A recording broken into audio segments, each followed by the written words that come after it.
세계 민담 이야기 노르웨이 편 7마리의 망아지.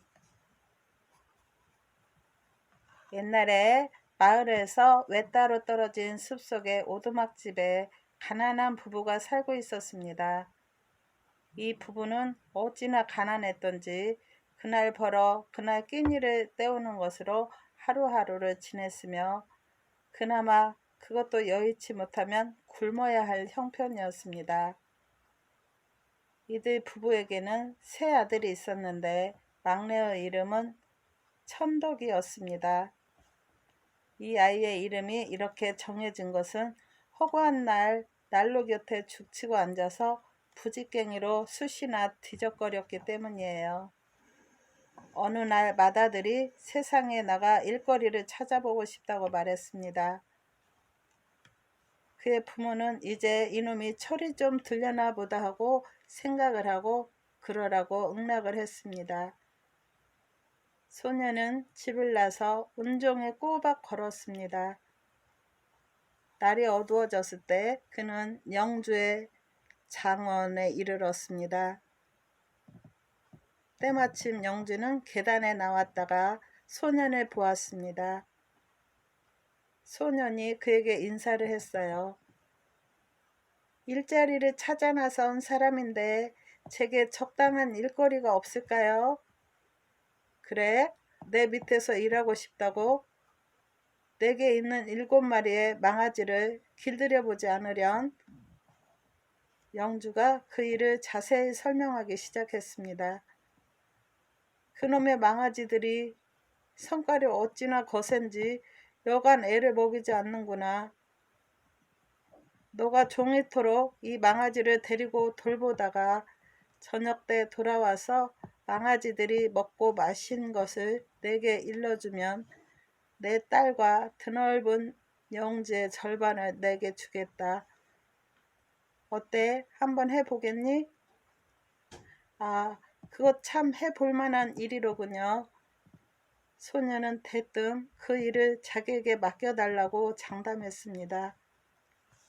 이튿날 아침 동이트기가 무섭게 마구간지기가 7마리의 망아지를 풀어놓았습니다. 망아지들은 저마다 천방지축으로 날뛰며 언덕이고 골짜기고 수풀이고 덤불이고 간에 닥치는 대로 내달렸습니다. 그러나 맏아들은 단념하지 않고 망아지들과 똑같이 녹초가 될 때까지 달렸어요. 하지만 망아지들은 막무가내였습니다. 그는 망아지들을 기다린다는 것이 예사 어려운 일이 아님을 깨달았어요. 맏아들은 망아지들을 뒤쫓아다니다가 산속 바위 틈소리에 이르렀습니다. 거기에 늙은 마귀 할멈이 물레 앞에 앉아서 실을 잡고 있었습니다. 마귀 할멈은 땀을 비오듯 흘리면서 망아지를 뒤쫓고 있는 소년을 보고 소리쳤어요. 얘야, 이리 온. 내가 너의 머릿속에서 득식을 대는 이를 잡아주마. 어서 온. 소년은 이 말을 듣고 대단히 기뻐했습니다. 그가 할멈의 무릎을 베고 눕자 종일토록 할멈은 그 머리에서 이를 잡았습니다. 소년은 편안히 쉬었어요. 저녁 때가 되자 소년은 일어서서 가야겠다고 말했습니다.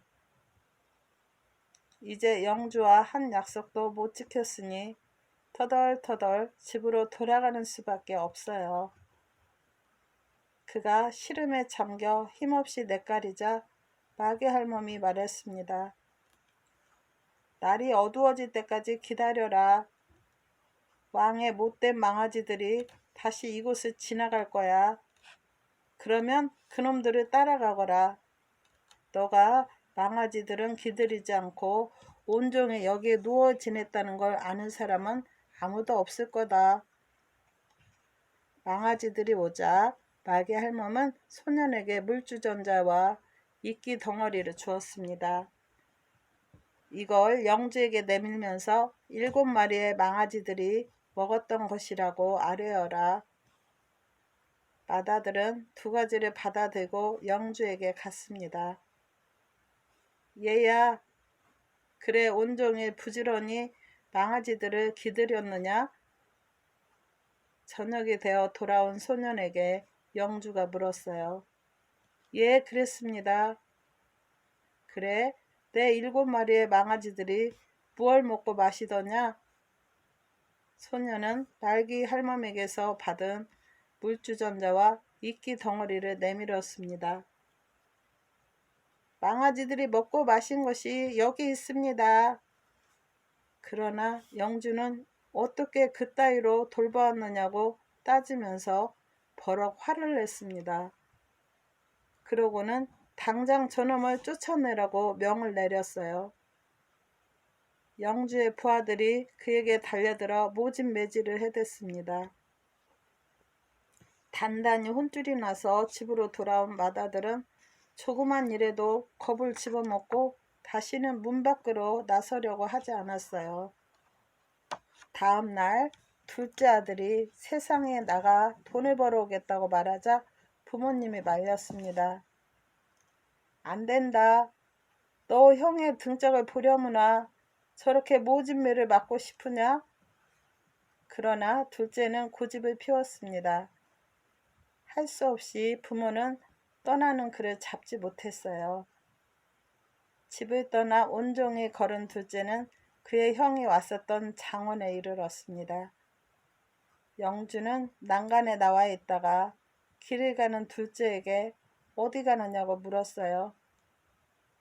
그러자 둘째는 일자리를 찾아간다고 대답했습니다. 그러자 왕은 그에게 7마리의 망아지들을 길들이는 일을 부탁을 했어요.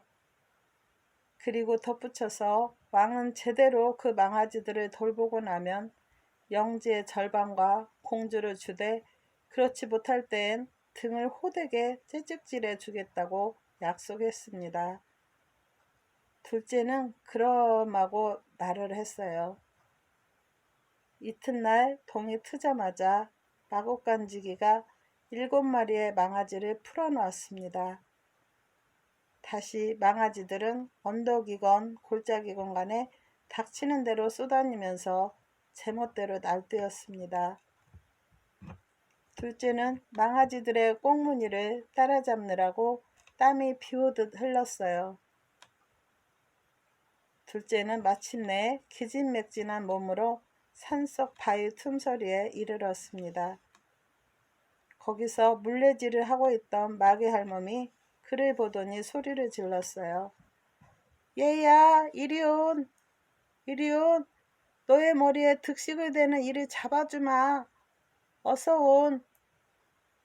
소녀는 거참 좋다고 생각하고는 망아지들을 갈대로 가라고 내버려 둔 채 마귀 할멈의 무릎에 가서 누웠습니다. 그러고는 진종이 누워서 푹 쉬었습니다. 저녁 때 망아지들이 우르르 되돌아오자 마귀 할멈은 둘째에게 물주전자와 이끼 덩어리를 내어주며 영주에게 갖다 주라고 일렀습니다. 궁전에 돌아온 소년에게 영주가 물었어요. 그래, 망아지들이 무얼 먹고 마시더냐? 소년은 물주전자와 이끼 덩어리를 내밀며 말했습니다. 그놈들이 먹던 게 여기 있습니다. 영주는 노발대발 화를 내며 당장 저 녀석의 옷을 벗기고 매질을 하라고 명을 내렸습니다. 그래서 둘째도 실컷 울어 퉁퉁 부은 눈으로 집에 돌아왔어요. 어찌나 혼났던지 그는 결코 다시는 일거리를 찾으러 세상에 가지 않겠다고 말했습니다. 그 다음 날은 천덕이가 가겠다고 했어요. 내가 가서 그놈의 망아지들을 길들여 놓겠어. 이 말을 들은 두 형은 와하하 웃어댔습니다. 우리도 못하고 이렇게 늘씬 두들겨 맞고 왔는데 너가 감히 나서겠다고? 제발 좀 웃기지 마라. 그따위 시답잖은 거짓부렁이는 집어치워. 잠자코 난로 곁에 앉아 제 속이나 들쑤시는 게 신변에 좋을걸.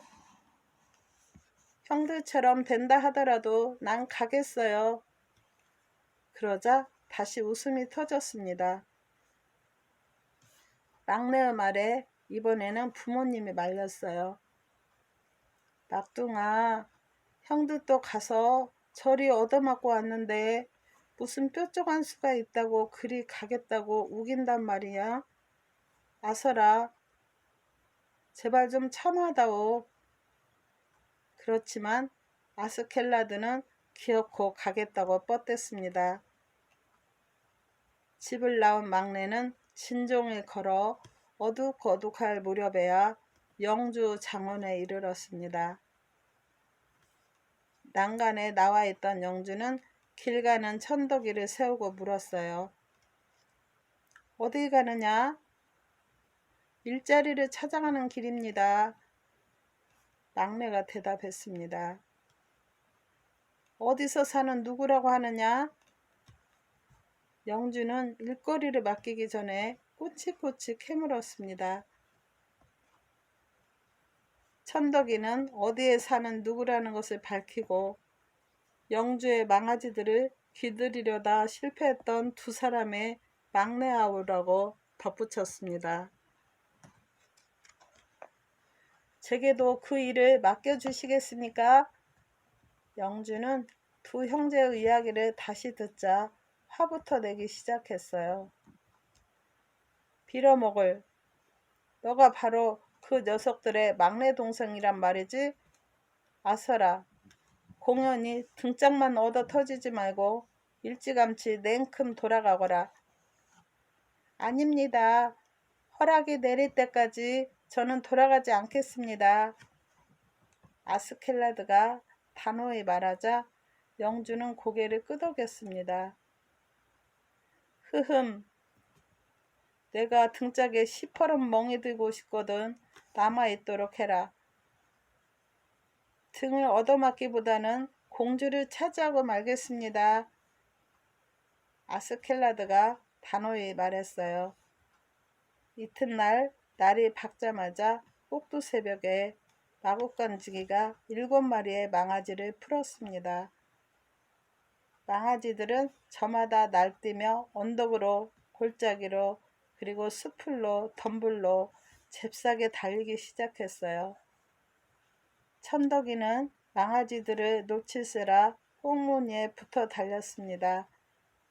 한참 달리다 보니 산속 울퉁불퉁한 바위 틈에 나귀 할멈이 나와 앉아 물레 앞에서 실을 잡고 있었습니다.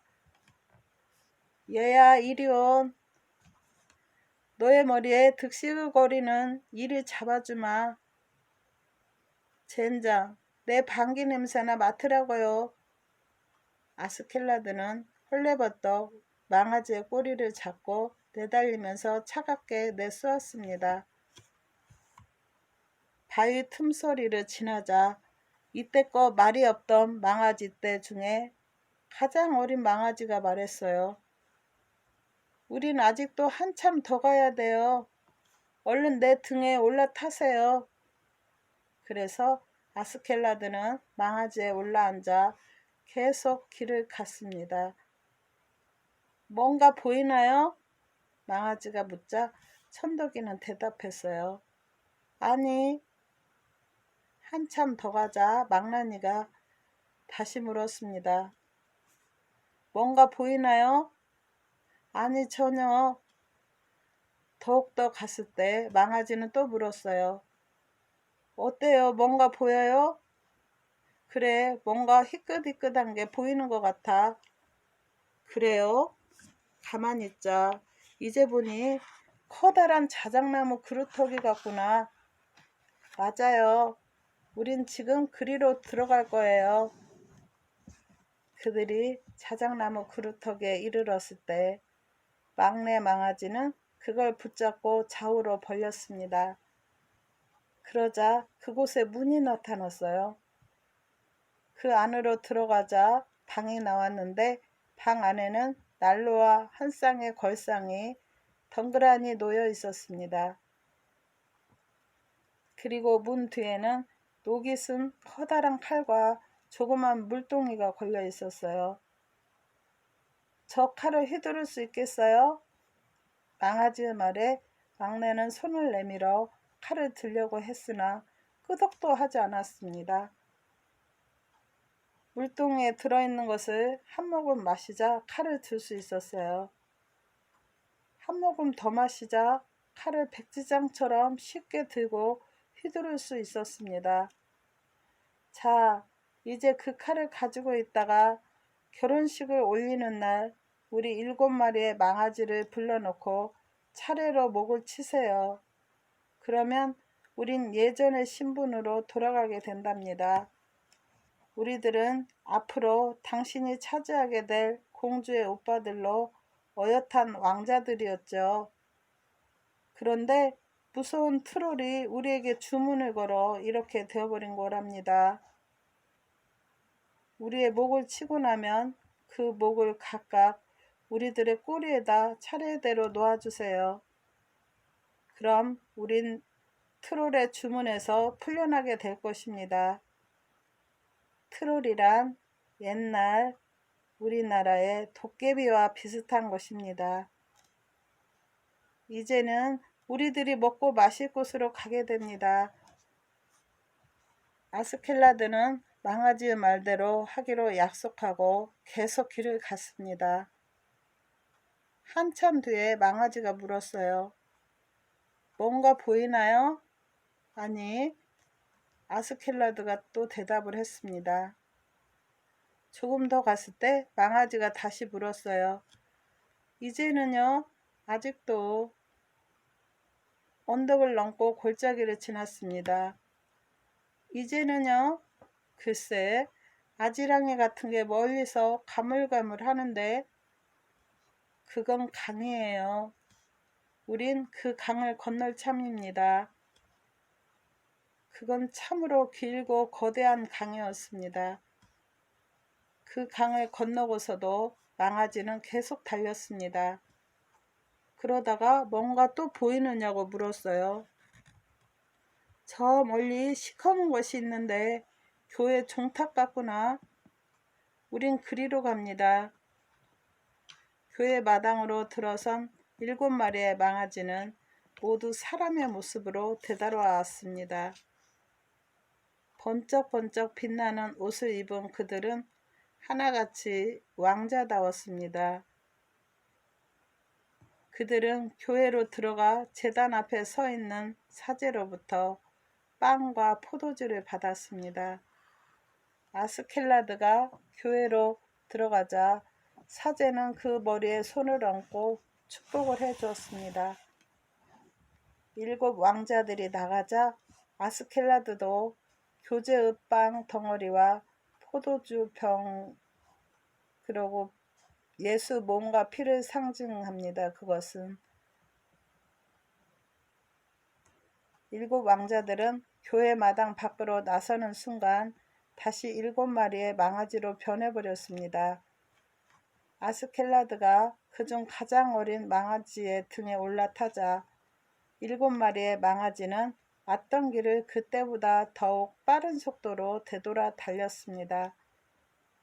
이윽고 그들은 다리를 건너고 자작나무 그루터기를 지나 산속 울퉁불퉁한 바위 틈서리에 앉아 물레질을 하고 있는 마귀 할멈을 지나쳤습니다. 7마리의 망아지가 어찌나 빨리 달렸는지 아스켈라드는 마귀 할멈이 고래고래 내지르는 소리를 알아들을 수가 없었습니다. 하지만 그 할멈이 단단히 화가 나 있다는 것은 능히 알 수 있었어요. 저녁때가 다 되어서야 7마리의 망아지는 영주의 장원에 도착했습니다. 영주는 마당에 나와서 그들을 기다리고 있었어요. 얘야, 그래 종일 성심껏 돌보았느냐? 영주가 아스켈라드에게 묻자 천덕이는 씩씩하게 대답을 했어요. 예, 최선을 다했습니다. 그래?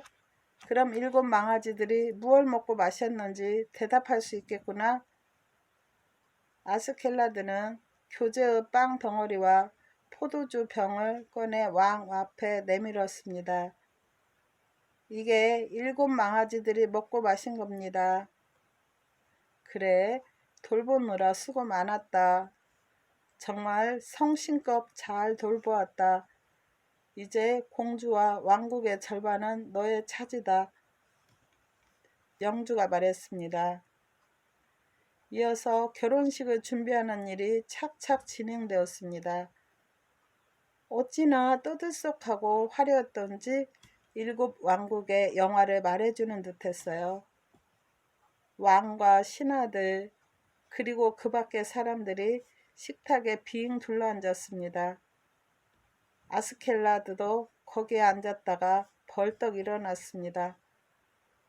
내가 할 일이 있는데 깜빡 잊었군요. 잠깐만 자리를 떴다 다시 오겠습니다. 그는 마구간으로 가서 망아지들을 나이대로 끌어낸 다음 7 마리 모두 목을 쳤습니다. 그러고는 목을 순서대로 제 꼬리에다 얹었습니다. 그러자 7 마리의 망아지는 7 왕자들이 되었습니다. 아스켈라드가 7 왕자들을 데리고 잔치상으로 돌아오자 영주는 어쩔 줄 몰라하며 그에게 입을 맞추었습니다. 신부도 그를 더욱더 사랑하게 되었어요.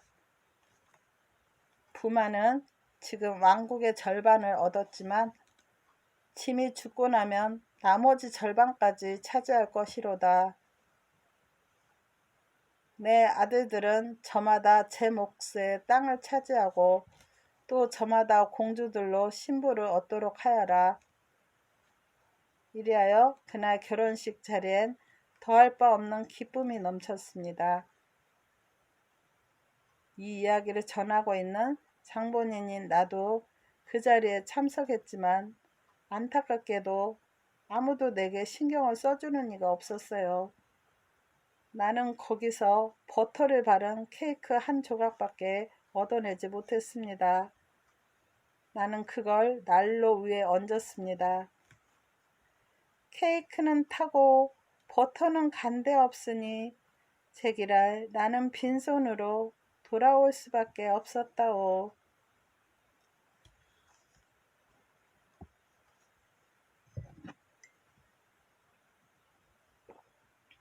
흰둥이와 검둥이.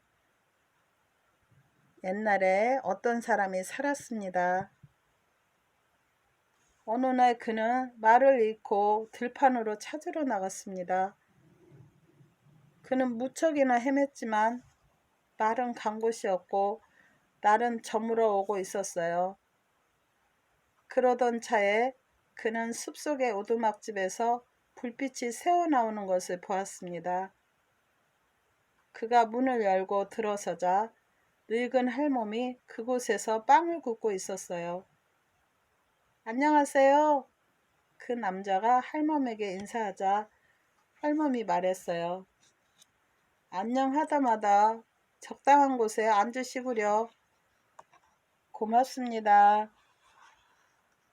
남자는 인사를 한 후 통나무로 만든 의자에 앉았습니다. 전 지금 말을 찾고 있는데 혹시 못 보셨나요? 봤죠. 저기 들판 너머에 있습니다. 그런데 듣자니까 댁은 홀몸이라던데 날 마누라로 삼아보지 않으려우? 할멈이 이렇게 밑도 끝도 없는 말을 하자 그 사내는 고개를 설레설레 저었습니다. 홀몸이면 어때요? 내겐 첫 번째 마누라에서 얻은 어엿한 아들이 있답니다. 애들도 다 컸고 해서 걔들의 의부더미를 얻고 싶진 않아요. 칫, 당신만만 내킨다면 할 수 있는 일이 아니오. 할멈은 뱃속이 뒤틀린 듯 화를 벌컥 냈습니다. 마누라 없는 호라비에게 이 몸이 시집가 주겠다는데 꽤나 도도하게 구는군. 날 마누라로 삼겠다고 약속하기 전에는 그 의자에서 일어나지 못하리라. 이제 보니 이 할멈은 못된 마귀 할멈이었습니다. 그래도 사내는 할멈과 결혼할 수 없다고 말을 잘랐어요. 그렇지만 의자에서 잠시도 떨어질 수 없게 되자 이만저만 불편한 게 아니었어요. 그는 마침내 할멈의 제안을 들어주겠다고 약속하고 말았습니다. 결혼식을 올린 뒤 할멈은 산에 사는 자기 자매들을 찾아가고 싶다고 말했습니다. 그리하여 할멈은 자기의 의붓아들이 된 검둥이와 데려온 친아들과 함께 산에 사는 자기의 세 자매를 만나러 길을 떠났습니다. 새로 마귀 할멈의 남편이 된 사내에게는 두 아들이 있었는데 하나는 온몸이 시커먼 검둥이였고 다른 하나는 온몸이 새하얀 흰둥이였습니다. 그리고 마귀 할멈이 데리고 온 아들의 이름은 제르문트였습니다. 그런데 검둥이는 마귀 할멈을 따라 집을 나서기 전에 문지방에다 구멍을 뚫고 아우에게 이렇게 일렀어요. 이 구멍이 물이 차 있으면 내가 아직도 살아있는 것이고 핏물이 고이면 죽은 줄 알아라. 마귀 할멈의 첫 번째 누이가 살고 있는 산에 이르자 검둥이는 잠자리에 들었습니다. 난 참 이상하답니다. 눈을 멀거니 뜨고 있으면 잠이 와요. 그러나 눈을 꾹 감으면 잠이 달아나 버려요. 검둥이는 이렇게 말하고는 눈을 멀겋게 떴습니다. 그러자 마귀 할멈과 그 동생은 그가 잠들었다고 생각을 했어요. 언니, 결혼 생활이 어떻소? 깨가 쏟아지는가 보여. 그래, 정말 그렇단다. 다만 꼴도 보기 싫은 애들 두 놈이 있어서 영 기분 잡치지 뭐냐. 특히나 여기 데리고 온 저 녀석은 보기만 해도 심사를 뒤틀리게 하는 놈이야. 그래요? 당장 쫓아내버리지 뭘 망설이는가요? 내게 좋은 수가 있어요. 냉큼 저 녀석을 처치해버리는 수가. 내 집엔 사나운 돼지가 한 마리 있는데 저 녀석 보고 그걸 잡아달라고 하는 거예요. 그럼 그 돼지가 저 녀석을 잡아먹고 말 테니 우린 손 하나 까다가 않고 꿩을 잡는 격이 아니고 뭐유. 호호.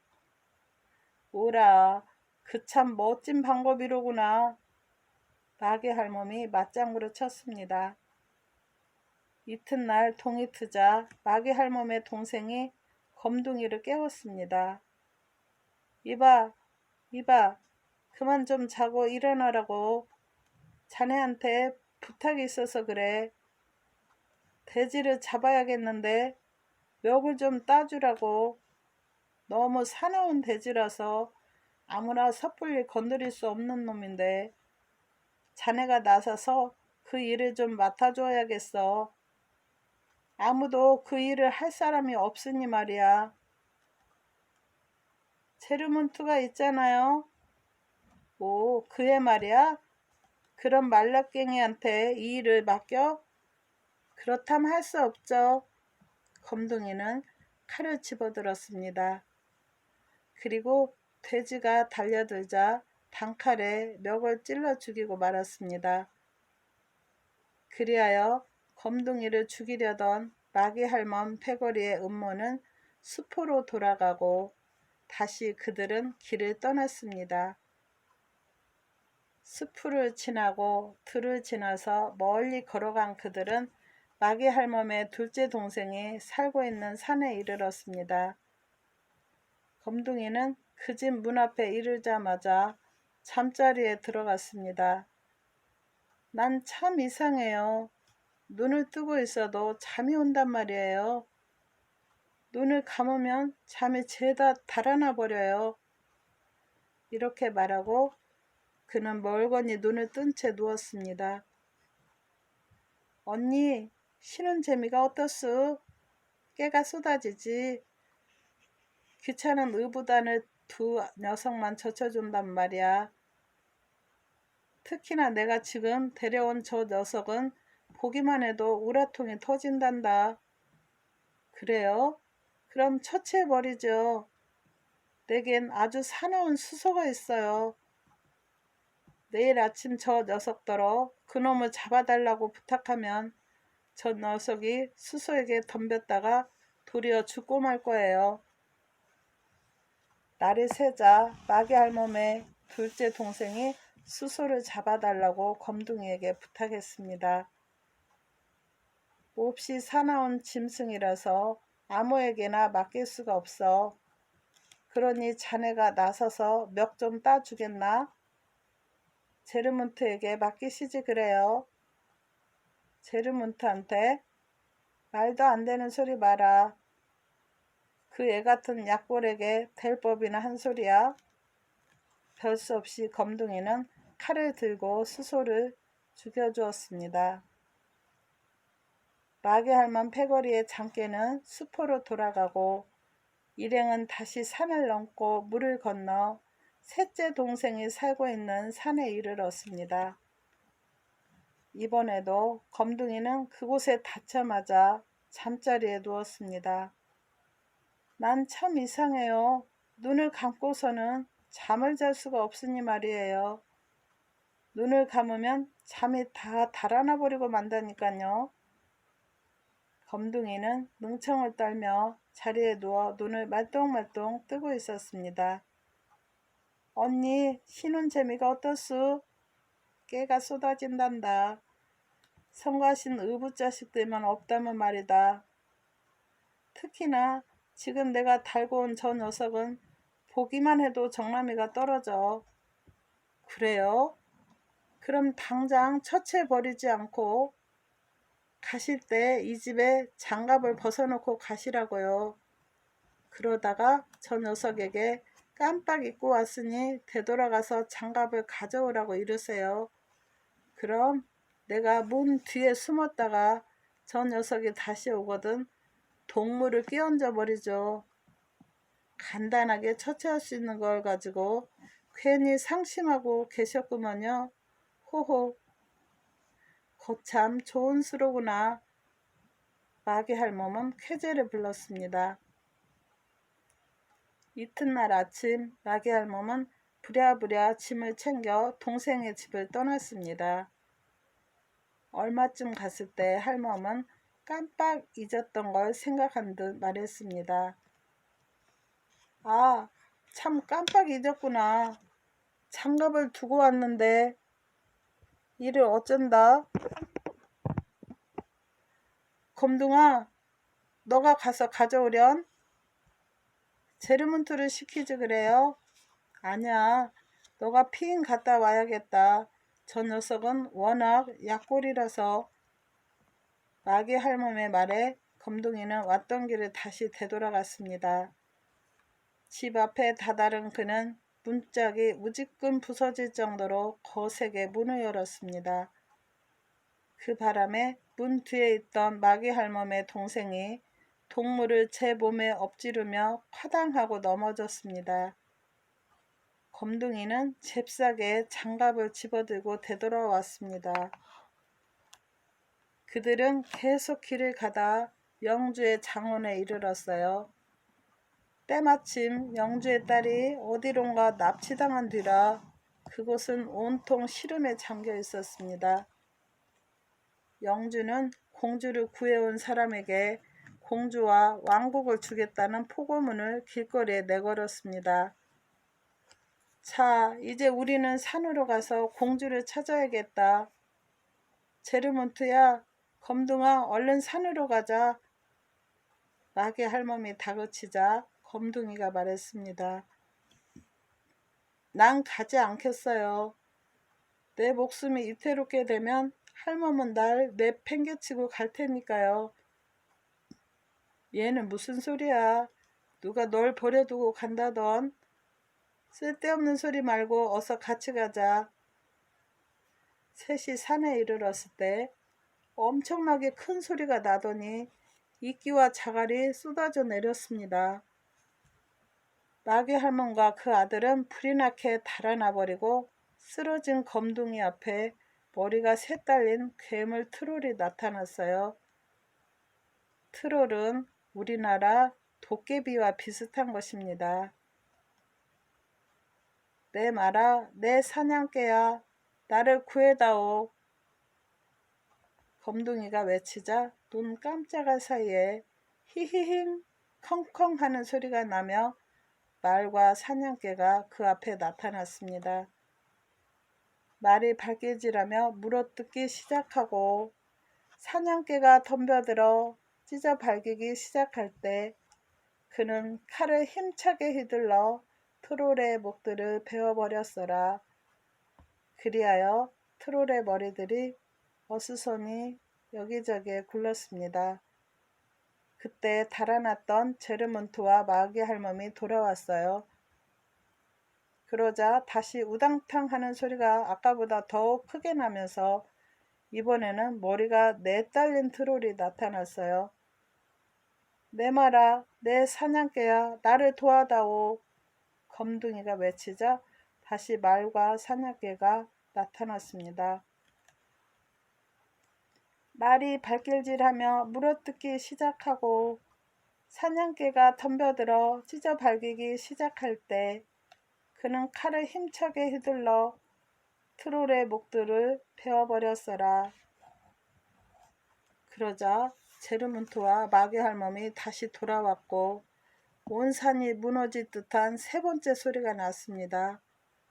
이번에 나타난 트롤의 머리는 5이었습니다.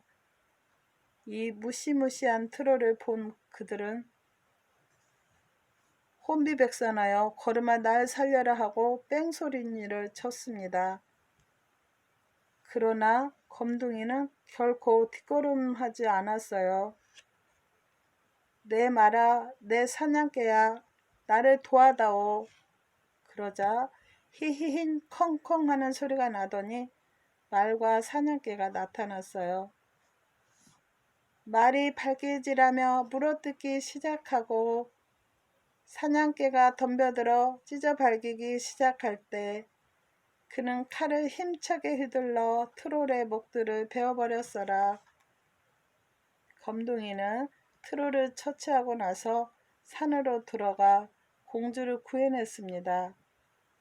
그가 산을 내려오는데 제르문트와 마귀 할멈이 나타나 공주를 가로채 가지고 달아나 버렸습니다. 일이 이렇게 되자 검둥이는 어디로 가야 할지 몰랐습니다. 그는 깊고 어두운 숲속으로 들어가 그만 길을 잃고 말았어요. 마귀 할멈이 그렇게 되도록 심통을 부렸기 때문이었습니다.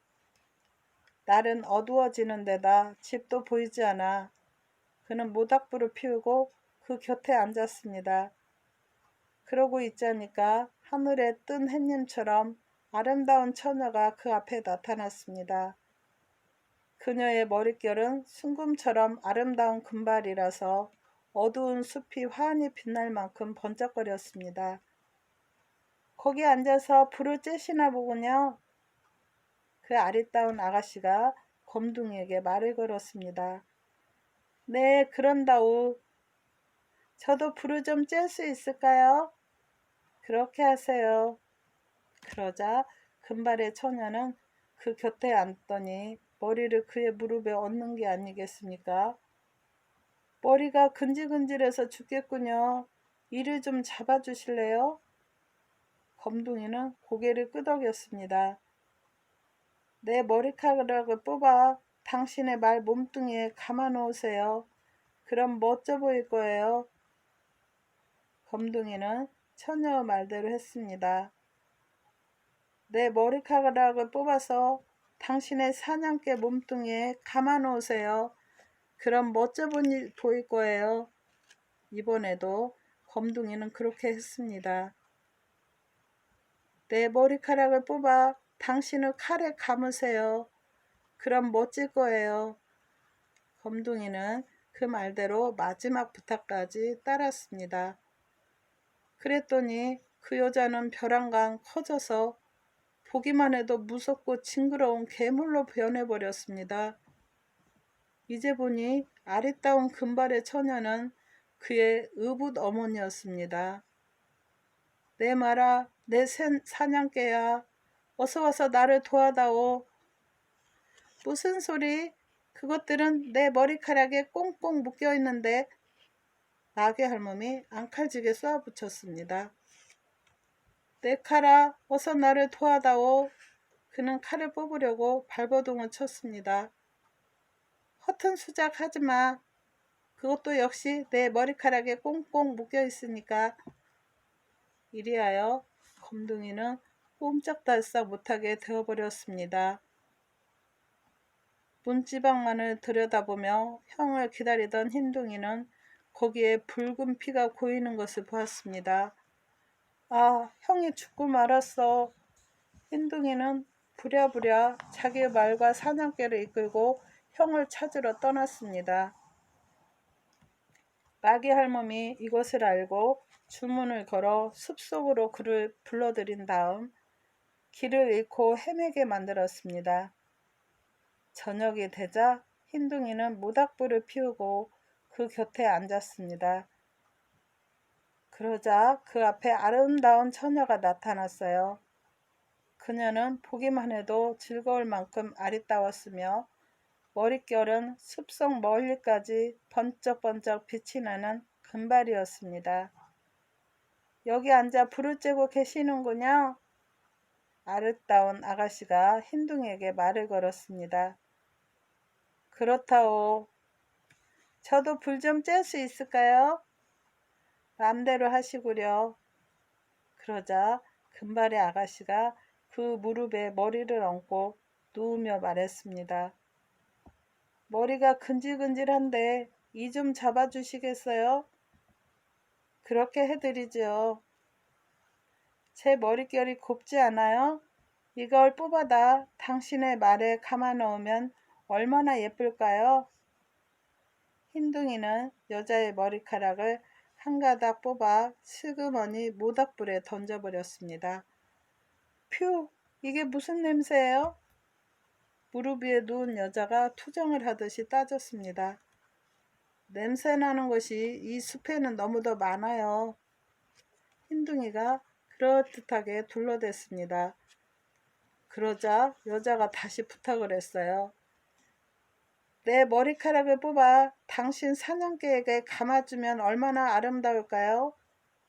흰둥이는 여자의 머리카락을 다시 한 가닥 뽑아 모닥불에 던졌습니다. 퓨! 무슨 냄새가 이리 고약하죠? 냄새 나는 것은 이 숲에 너무나 많다니까 그러시네요.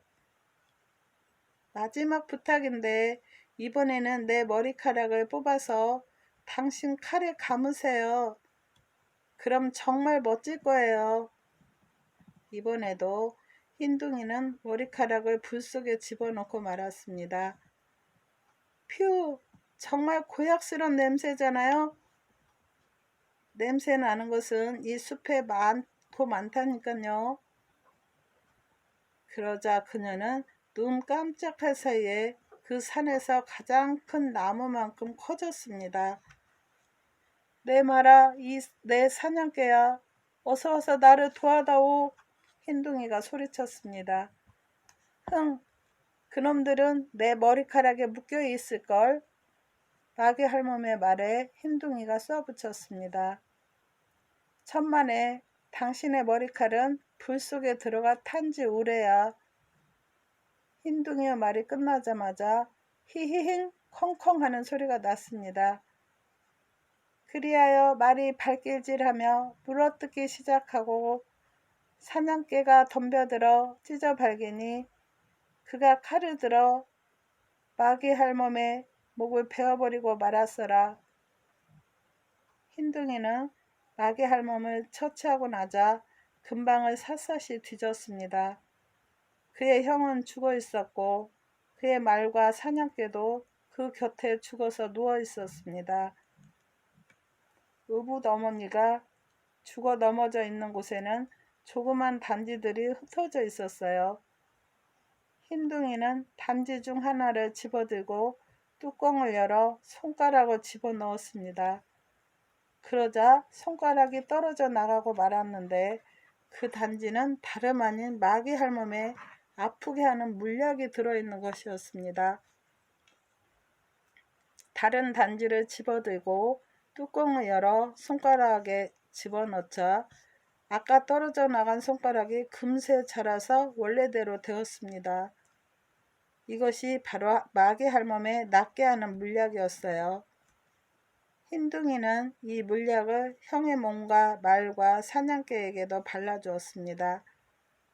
그러자 형도 말도 사냥개도 다시 살아났습니다. 아니, 내가 왜 이런 곳에 누워있지? 의붓어머니는 어디로 가고 공주와 트롤들은 어떻게 된 거야? 형의 말에 아우가 대답했어요. 그건 나중에 얘기해 드리기로 하고 어서 왕궁으로 떠납시다. 두 형제는 그들의 말이랑 사냥개를 데리고 왕궁으로 갔습니다. 검둥이가 영주의 장원에 들어서자 공주는 먼 발치에서도 알아보았습니다. 어머, 저기 내 생명의 은인이 오시네. 공주는 버선발로 뛰어나가 그를 맞아들였습니다. 이리하여 공주를 가로챈 체르문트는 재상에 드러나 뱀 구덩이에 내던져졌습니다. 결혼식이 올려지던 날 사람들은 흥청망청 마셔댔습니다. 병정들은 병기구의 축포탄이 바닥이 날 정도로 축포를 쏘아댔습니다. 그러다가 이윽고 축포탄이 떨어지자 술이 오른 병정들이 잔치상 앞에 앉아있던 나를 데리러 왔습니다. 그들은 다짜고짜 나를 들어 대포 안에 넣더니 펑 쏘아버리고 말았습니다. 그리하여 내가 이곳에 떨어진 것이랍니다. 감사합니다. 항상 평온하시고 행복하세요. 구독과 좋아요는 격려가 됩니다.